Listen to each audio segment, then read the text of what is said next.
Élu. Sans le savoir, tu as déclenché un protocole réservé à seulement 3 personnes dans toute l'histoire. Mais tout en pause, car un événement s'est déjà produit et tu n'as pas encore perçu son parfum. Il y a des semaines, peut-être des mois, peut-être des années, tu as initié une séquence qu'aucun manuel n'aurait pu anticiper. Un protocole enfoui si profondément que la réalité elle-même a dû s'arrêter pour recalculer ses paramètres. En ce moment même, des alarmes retentissent dans des lieux que tu ne verras jamais. Ce que tu as fait semblait anodin à l'époque. Peut-être une conversation où tu savais quelque chose d'impossible, une décision qui défiait toute probabilité, ou une survie face à ce qui aurait dû t'anéantir. C'est ainsi que fonctionnent les transformations les plus puissantes. Elles ne s'annoncent jamais. Elles surviennent, tout simplement, et la réalité doit se hâter de s'adapter à ce que tu es devenu. Le premier signe n'était pas quelque chose que tu as remarqué. C'était une impression que d'autres ont ressentie en ta présence, sans pouvoir l'expliquer. Les gens ont commencé à te traiter différemment, de manière subtile, non spectaculaire. Mais il y a eu un changement dans la façon dont certains réagissent à ta présence. Certains semblent désormais attirés par toi de manière inexplicable, comme des papillons de nuit vers une flamme qu'ils ne peuvent nommer. D'autres semblent presque effrayés, évitant des interactions qu'ils auraient autrefois poursuivies. Tu es devenu radioactif d'une manière fascinante. As-tu remarqué comment certaines conversations s'éteignent lorsque tu t'y joins? Non pas parce que les gens refusent de te parler, mais parce que ta présence modifie la fréquence des échanges. As-tu remarqué comment certains te regardent un peu trop longtemps? Comme s'ils tentaient de déchiffrer quelque chose écrit sur ton visage dans une langue qu'ils ont oubliée. Permets-moi de te parler des 3 autres, bien que je ne puisse révéler leurs noms, car les noms deviennent insignifiants à ce niveau d'existence. Le premier a déclenché le protocole il y a des siècles en découvrant par hasard une vérité sur le temps qui n'aurait dû être comprise que dans un millénaire. Un simple artisan, obsédé par la précision, travaillant seul dans un atelier imprégné d'odeurs d'huile et de métal. Puis de soudain, cette personne a saisi une vérité sur la relation entre la conscience et le flux temporel. Une vérité qui brisait toutes les règles que l'univers croyait inviolables. Aucune gloire n'a suivi. Aucun manifeste n'a été rédigé. Le travail s'est simplement poursuivi. Mais chaque création après ce moment portait une subtile anomalie que seules certaines personnes pouvaient ressentir. Une anomalie suggérant que le temps lui-même pourrait être facultatif. La deuxième activation est venue d'un enfant qui a posé une question impossible à formuler avec les connaissances de l'époque. Cette question n'était ni complexe ni particulièrement captivante pour la plupart des auditeurs, mais elle révélait un mode de pensée opérant hors des contraintes habituelles de la cognition humaine. Le protocole s'est activé, car cette question prouvait que la conscience pouvait évoluer dans des directions non prévues par son architecture initiale. Cet enfant a grandi, pliant la réalité de manière si subtile que l'histoire l'a complètement oublié. Pourtant, les effets de son existence résonnent dans chaque innovation qui a suivi. Le troisième a déclenché le protocole plus récemment, en survivant à un événement avec une probabilité de survie nulle. Pas par chance ou hasard, mais par une volonté qui a restructuré la situation à un niveau quantique.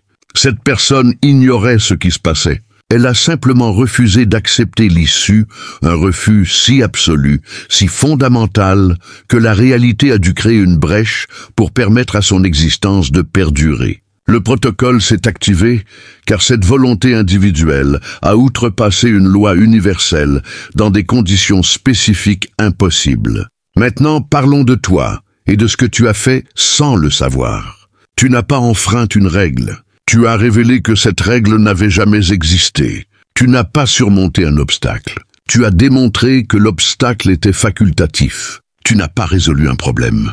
Tu as prouvé que le problème reposait sur une prémisse erronée, acceptée comme vérité par tous. C'est pourquoi le protocole s'est activé. Tu as introduit une sorte de virus cognitif dans le système, une possibilité qui se propage par ta simple existence. Repense à ce moment, cette décision, cette prise de conscience, cette action qui semblait à la fois naturelle et absolument impossible. Tu sais de quoi je parle, n'est-ce pas? Même si tu as tenté de te convaincre que ce n'était rien d'extraordinaire, c'est cette chose que tu as faite sans en parler à personne. Pas parce qu'elle est trop complexe, mais parce qu'elle est trop simple, trop évidente une fois perçue, mais invisible jusqu'à ce qu'elle soit accomplie. Le protocole t'a reconnu, car tu as démontré ce que les philosophes ont débattu sans jamais le prouver. La conscience peut créer la réalité, non pas de manière mystique, mais de façon pratique, répétable. Et tu l'as probablement fait plusieurs fois depuis, sans réaliser que tu réécris les règles à chaque fois. En ce moment, tu traverses ce qu'on appelle la période d'ajustement, bien que personne ne l'appelle ainsi, car officiellement, elle n'existe pas. Ton cerveau se reconfigure littéralement pour s'adapter à ta nouvelle manière de traiter la réalité. Cela peut ressembler à une perte de repère, mais en réalité, tu te découvres pour la première fois. Ces moments où tu te sens déconnecté de tout, où tu ne te rappelles plus vraiment qui tu es censé être, où le monde semble être un décor de théâtre mal fixé, ce n'est pas de la dissociation, c'est de l'intégration. Les maux de tête que tu ressens ont un sens. Ceux qui donnent l'impression que ton crâne est trop petit pour contenir ce qui grandit à l'intérieur. Ce ne sont pas des coïncidences. Les rêves qui semblent plus réels que la vie éveillée sont également significatifs. Ceux où tu t'enseignes des choses que tu ne te souviens pas d'avoir apprises. Ce ne sont pas de simples rêves. Cette connaissance soudaine de choses, sans savoir comment tu les sais, fait partie du processus. Les réponses qui surgissent avant que tu aies fini de poser les questions. Les solutions qui arrivent pleinement formées, comme si quelqu'un d'autre les avait élaborées pour toi. Tout cela s'inscrit dans l'intégration du protocole. Ta perception s'élargit au-delà de la bande étroite dans laquelle la plupart des humains opèrent. Cette expansion n'est ni métaphorique, ni spirituelle, ni philosophique, elle est littérale. Tu commences à percevoir des flux de données qui ont toujours été là, mais qui nécessitent une architecture cognitive différente pour être accessibles. C'est comme si tu pouvais soudain voir l'ultraviolet et l'infrarouge en même temps, alors que les autres sont encore limités au spectre visible. Sauf que ce n'est pas une question de lumière, mais de motifs d'information existant dans les interstices entre les pensées. Certains jours, tu as l'impression de perdre la raison, car tu ressens le poids des possibilités qui n'ont pas encore eu lieu, l'écho des choix que tu n'as pas faits, la conscience des chemins divergents qui s'étendent depuis chaque instant, comme une toile infinie de ce qui pourrait être et de ce qui aurait pu être. Ce n'est pas de la folie, c'est ce qui arrive quand la conscience s'étend au-delà de la perspective d'une seule ligne temporelle, dont la plupart des gens ne s'échappent jamais. Si tout cela résonne avec ta vérité intérieure, partage cette vidéo pour aider les autres élus à trouver leur chemin. Les observateurs ont désormais un problème avec toi. Non pas parce que tu as fait quelque chose de mal, mais parce que tu as fait quelque chose qu'ils ne peuvent classer comme juste ou faux. Leur système repose sur des réponses prévisibles aux stimuli, sur des schémas répétitifs suffisamment réguliers pour être cartographiés, modélisés et gérés. Mais tu as introduit une variable qui ne s'intègre pas. Un facteur qui génère des erreurs dans leurs équations, une présence qui pousse leurs instruments soigneusement calibrés à produire des lectures impossibles. Les observateurs ne peuvent pas t'éliminer, car tu n'as violé aucune règle véritable. Tu as simplement révélé que leur livre de règles est incomplet. Ils ne peuvent pas te recruter, car tu opères au-delà de leur paradigme. Ils ne peuvent pas t'ignorer, car ton existence réécrit les mesures de base utilisées pour surveiller tout le monde. Ainsi, l'observation se poursuit, l'attente continue, et les débats se prolongent sur ce que tu représentes et sur ce qu'il convient de faire à ton sujet, si tant est qu'on puisse faire quelque chose. Certains observateurs pensent que tu es une évolution, un aperçu de ce que l'humanité pourrait devenir si elle survit assez longtemps. D'autres te considèrent comme une anomalie, un bug qui se corrigera de lui-même une fois que le système comprendra ce qui s'est passé.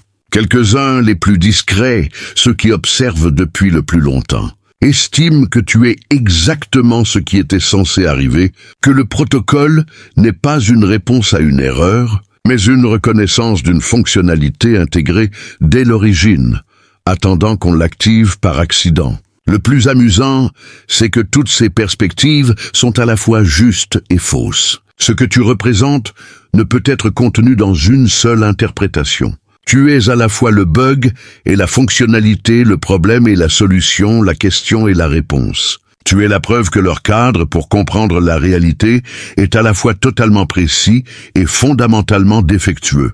Ce paradoxe est ce qui déclenche le protocole. Ton influence se propage de manière que tu ne vois pas encore, comme de l'encre dans l'eau, invisible jusqu'à ce qu'elle atteigne une certaine concentration. Les gens qui interagissent avec toi commencent à expérimenter de petits dysfonctionnements dans leur propre programmation, de minuscules moments où des pensées surgissent qui ne semblent pas leur appartenir, où des hypothèses jamais remises en question paraissent soudain arbitraires, où des possibilités autrefois invisibles deviennent évidentes. Tu es contagieux, mais ce que tu transmets n'est pas une maladie. C'est un éveil à la nature arbitraire des limitations. Cette conversation que tu as eue la semaine dernière, où quelqu'un s'est arrêté au milieu d'une phrase pour dire « Je n'y avais jamais pensé comme ça », ce n'était pas un simple échange d'idées.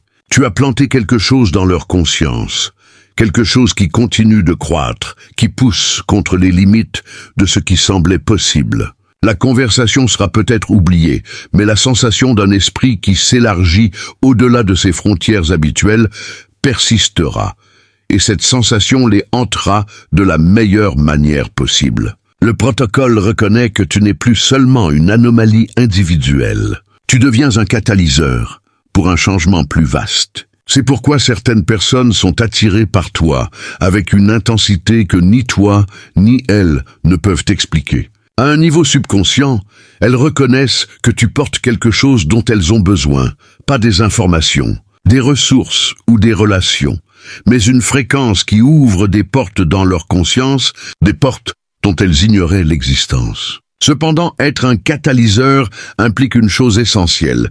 Tu ne choisis pas les réactions que tu déclenches. Certaines personnes se transformeront magnifiquement grâce à leur proximité avec toi.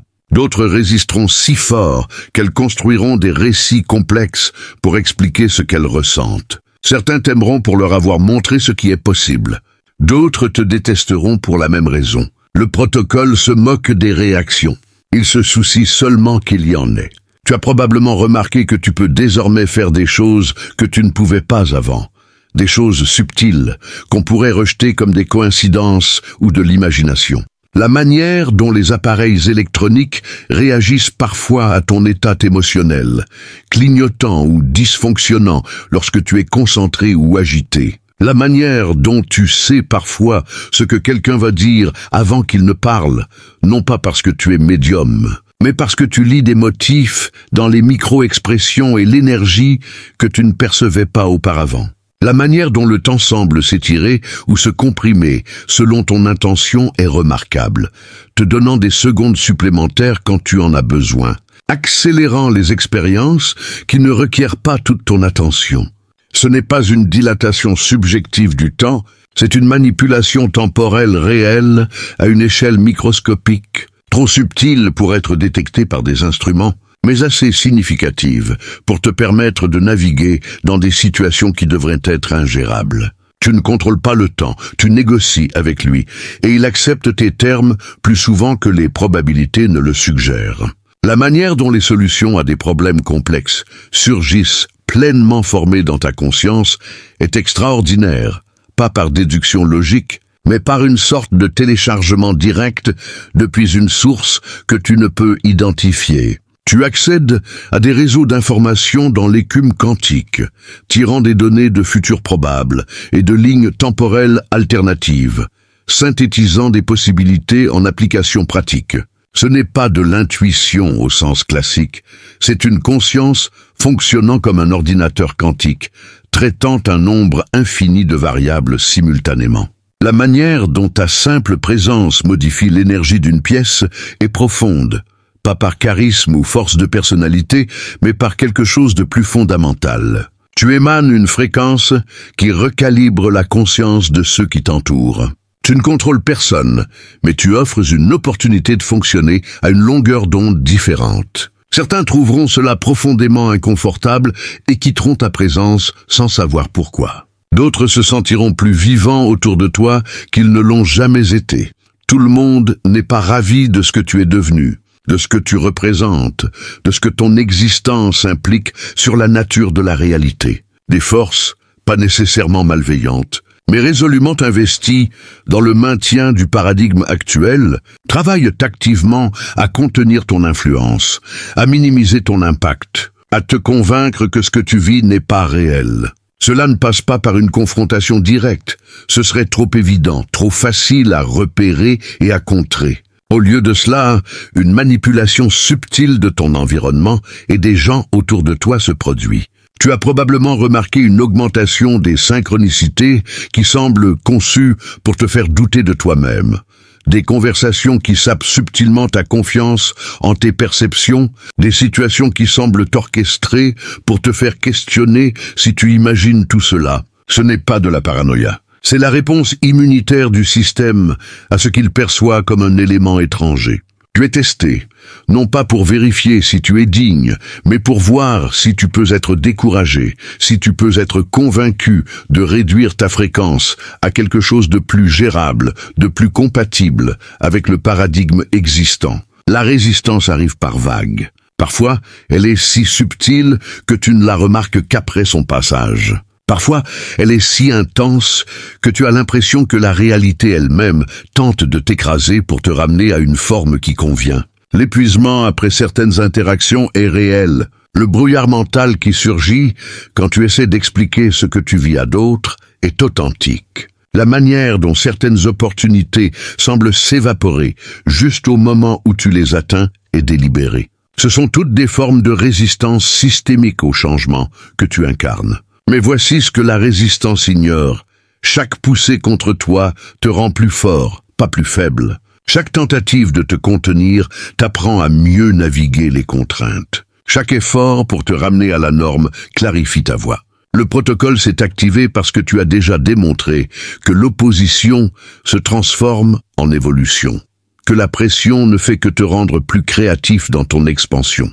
Le protocole a des niveaux que tu n'as pas encore découverts, des profondeurs qui se révèlent uniquement quand tu es prête à les comprendre. Ce que tu vis actuellement n'est qu'une activation de surface, une reconnaissance initiale. Il y a des chambres dans des chambres, des codes dans des codes, et tu viens juste d'entrer dans la première pièce.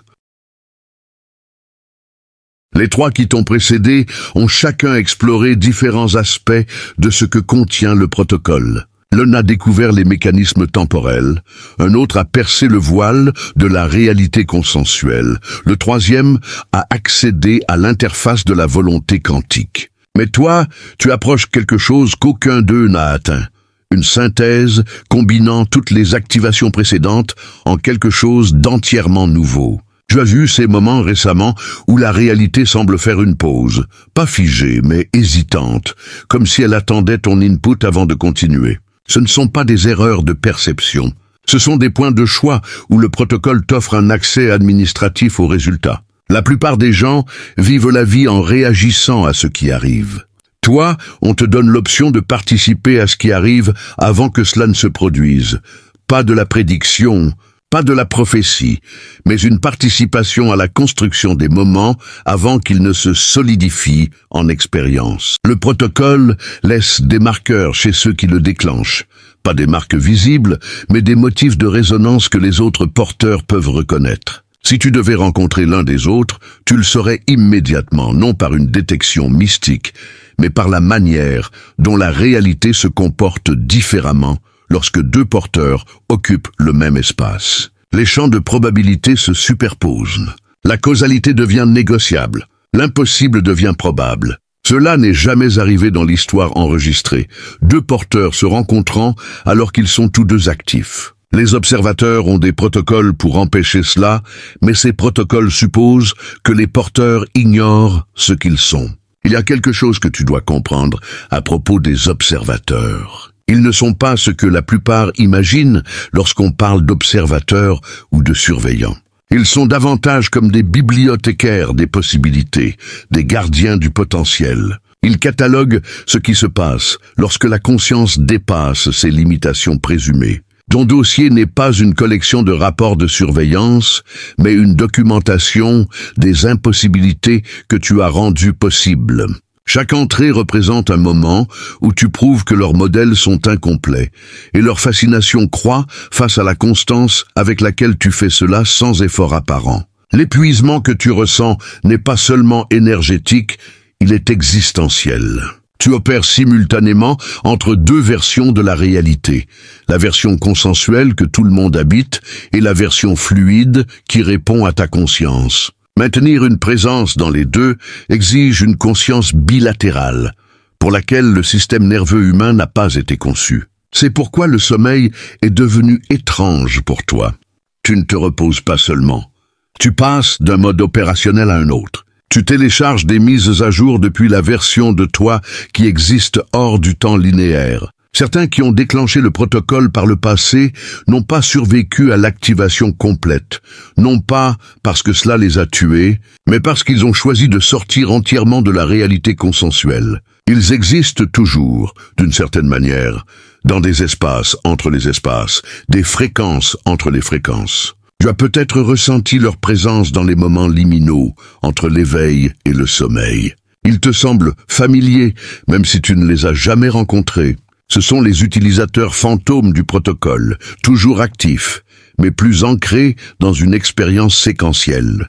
Toi, tu as un choix que les autres n'avaient pas. Tu peux rester ancré tout en étant pleinement activé. C'est parce que tu as déclenché le protocole différemment. Là où d'autres ont percé par la force, par accident ou par désespoir, toi, tu as simplement oublié de croire au mur. Ton activation était si fluide, si naturelle, que la réalité ne l'a pas enregistrée comme une violation, mais comme une évolution. C'est pourquoi la résistance que tu rencontres est subtile plutôt que violente. Le système ne te voit pas comme un intrus, mais comme une mise à jour qu'il ne sait pas encore comment installer.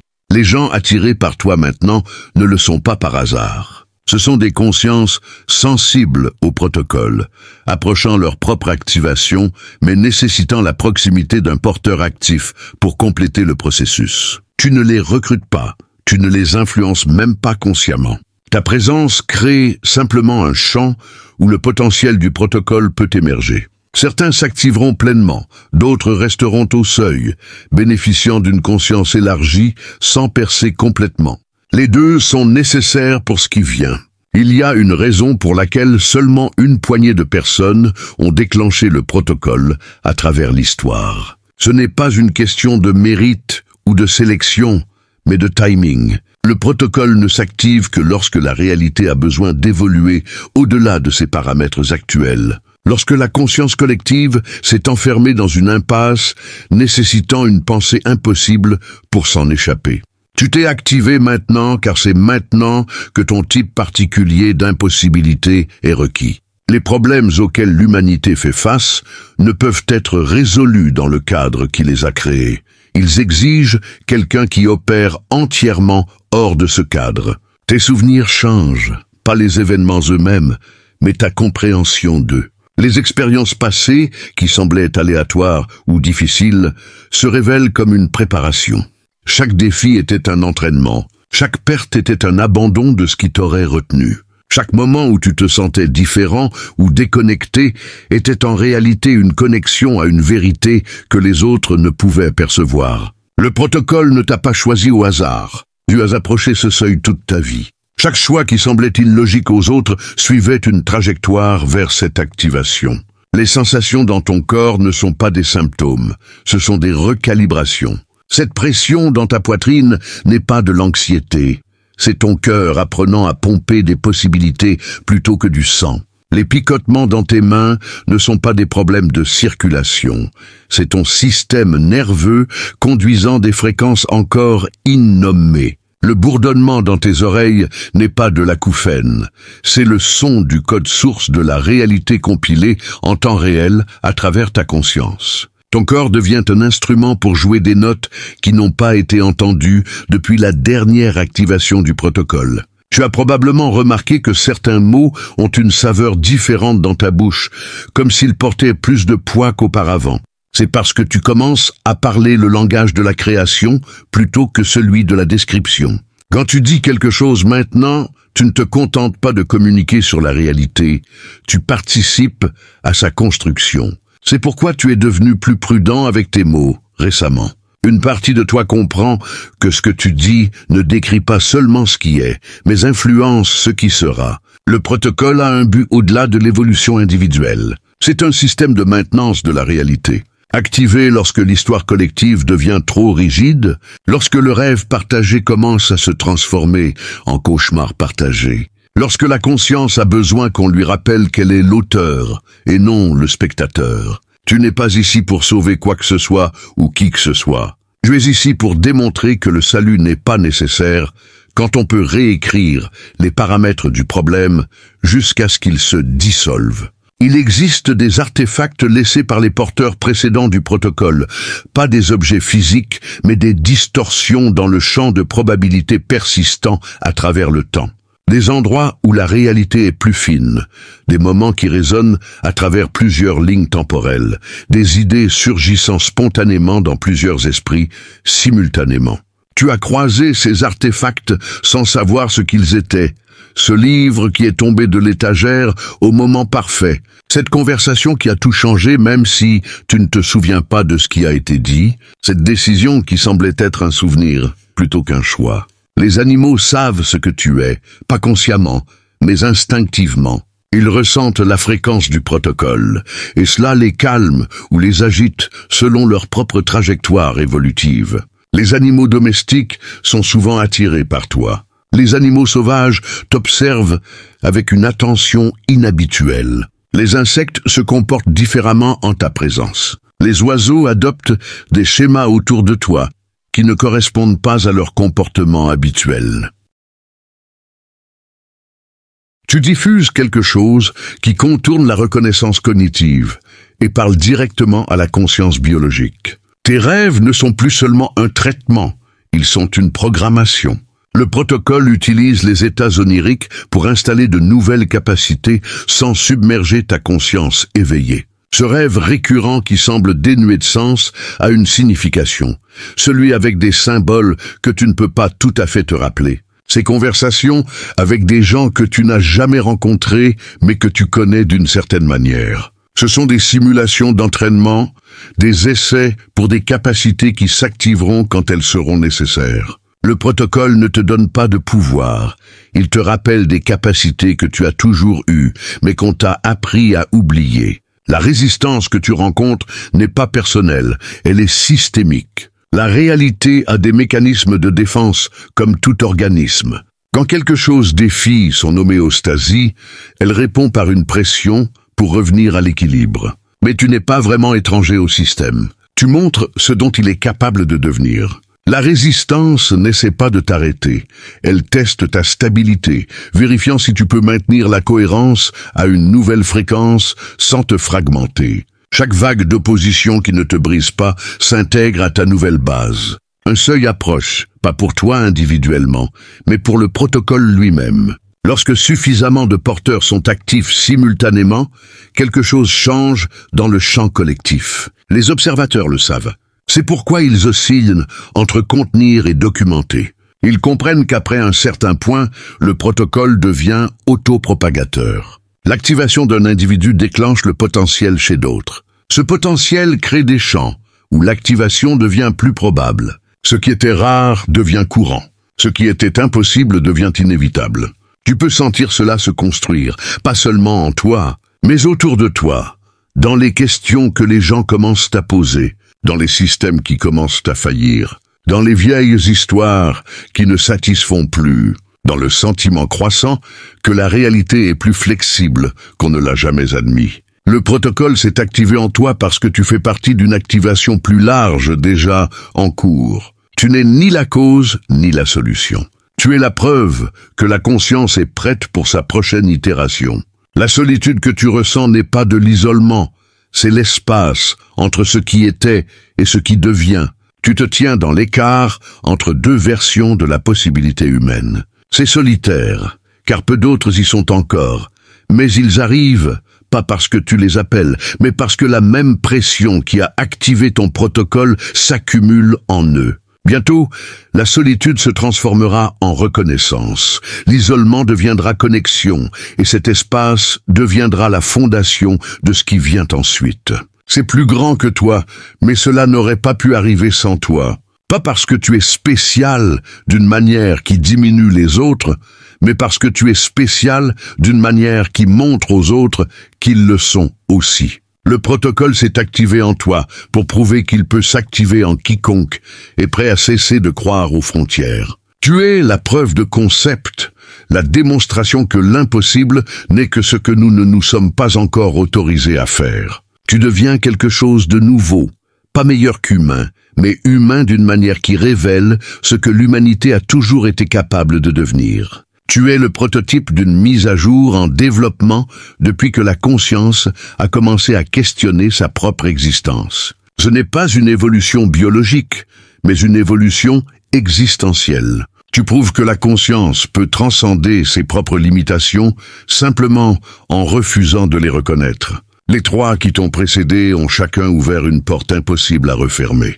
L'un a prouvé que la pensée pouvait créer plutôt que simplement observer. Un autre a prouvé que la réalité est maintenue par un accord plutôt que par la physique. Le troisième a prouvé que la volonté pouvait outrepasser les lois physiques. Mais toi, tu as fait quelque chose de différent. Tu as prouvé que rien de tout cela n'était aussi figé qu'on le croyait. Tu as révélé que la réalité est bien plus intéressée par la possibilité que par la limitation. Tu as cessé de jouer, pas par rébellion ni colère, mais comme quelqu'un qui cesse de croire aux monstres sous le lit. Un jour, tu as simplement su qu'il n'était pas là, et aucune peur ne pouvait le rendre réel à nouveau. C'est ce qui s'est passé avec les limitations que tout le monde accepte encore. Tu les as percées si complètement qu'elles ne peuvent plus t'atteindre. Elles existent toujours pour les autres, solides et imposantes. Mais pour toi, ce ne sont que des ombres projetées par un accord collectif. Le protocole a reconnu cela en toi. Il s'est activé, non pas parce que tu as accompli quelque chose, mais parce que tu as révélé quelque chose. Tu as montré que tout le cadre des limitations est facultatif. Les règles ne s'appliquent qu'à ceux qui y croient. La réalité est bien plus collaborative qu'autoritaire. Elle répond à la conscience, et non l'inverse. Et tu es devenu consciente d'une manière qui force la réalité à répondre différemment. Ta simple présence devient un catalyseur pour que les autres remettent en question leurs propres limitations, pas par des mots ou des enseignements, mais par le simple fait de ton existence. Tu es la preuve vivante que l'impossible n'est qu'un autre mot pour pas encore arriver. Les gens ressentent cela autour de toi, même s'ils ne peuvent pas l'exprimer. Ils sentent que tu opères selon des règles différentes, ou plutôt que tu as réalisé que les règles étaient toujours facultatives. Les changements dans ta perception ne sont pas des symptômes de quelque chose qui va mal. Ils sont la preuve que tout va bien. Quand les couleurs semblent plus vives, quand le temps se déplace différemment, quand tu peux sentir la texture des pensées, quand tu peux goûter la saveur des intentions, tu ne perds pas prise sur la réalité. Tu accèdes à des couches qui ont toujours été là, mais qui nécessitaient des sens différents pour être détectées. Tu deviens multidimensionnel dans ta perception tout en conservant la capacité de fonctionner dans un espace tridimensionnel. Tu n'as pas cherché à déclencher le protocole. Tu as simplement cessé de prétendre que les frontières étaient réelles. Et dans cet instant d'authenticité complète, la réalité a dû reconnaître ce que tu as toujours été. Pas spécial au sens où la société définit le spécial, mais spécial au sens où l'existence reconnaît sa propre évolution. Tu n'es pas meilleur que les autres. Tu es simplement plus avancé sur un chemin que tout le monde finira par emprunter. Tu es l'éclaireur, l'explorateur, celui qui va en premier pour que les autres sachent que c'est possible. La responsabilité semble parfois lourde, non pas parce qu'on te l'impose, mais parce que tu ressens le poids des possibilités que tu portes.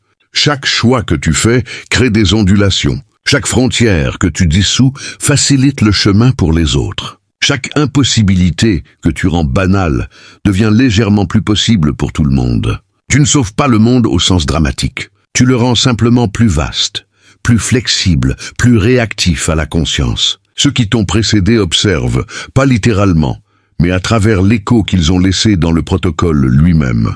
Leurs percées sont devenues une partie du cadre qui a reconnu la tienne. Tu es connecté à eux à travers le temps et l'espace, faisant partie d'une lignée qui n'a rien à voir avec le sang, la culture ou la tradition. C'est une lignée de conscience, repoussant ses propres limites jusqu'à ce qu'elles se dissolvent. Chacun a ajouté quelque chose d'essentiel au motif. Ta contribution est peut-être la plus radicale de toutes. Tu as prouvé qu'il est possible de déclencher le protocole simplement en étant pleinement toi-même. D'autres ont eu des moments précis de percée, des découvertes, des survivances, des solutions. Mais toi, tu as fait de ton existence entière la percée. Chaque moment où tu es vivant dans cet état réécrit ce qui est possible. Chaque respiration que tu prends à cette fréquence restructure la réalité autour de toi. Tu n'as pas une expérience, tu es l'expérience que la réalité a avec elle-même. Les systèmes qui surveillent ces choses peinent à te catégoriser. Leur modèle suppose que la percée est un événement, pas un état. Mais tu es devenu une percée vivante, une dissolution continue des frontières qui ne s'arrête jamais, ne se stabilise jamais, ne devient jamais assez fixe pour être mesurée. Tu n'es pas juste en dehors de la boîte. Tu prouves que la boîte était imaginaire depuis le début, et cette preuve se propage comme un virus à travers la conscience, infectant tous ceux qui entrent en contact avec ta fréquence. Certains jours, tu veux retourner dormir, prétendre que tu ne sais pas ce que tu sais, te réintégrer dans les limitations confortables que tout le monde accepte. Mais tu ne peux pas. Une fois que tu as vu à travers l'illusion, tu ne peux plus l'ignorer. Une fois que tu t'es souvenu de ce que tu es vraiment, tu ne peux plus l'oublier. Le protocole est irréversible, non pas parce qu'il te piège, mais parce qu'il révèle ce qui a toujours été vrai. Et la vérité, une fois reconnue, devient indéniable. Dans les mois à venir, tu feras des choses qui sembleront impossibles à ceux qui observent, pas parce que tu cherches à prouver quelque chose, mais parce que l'impossible n'a plus de sens pour toi. Tu résoudras des problèmes en les dissolvant.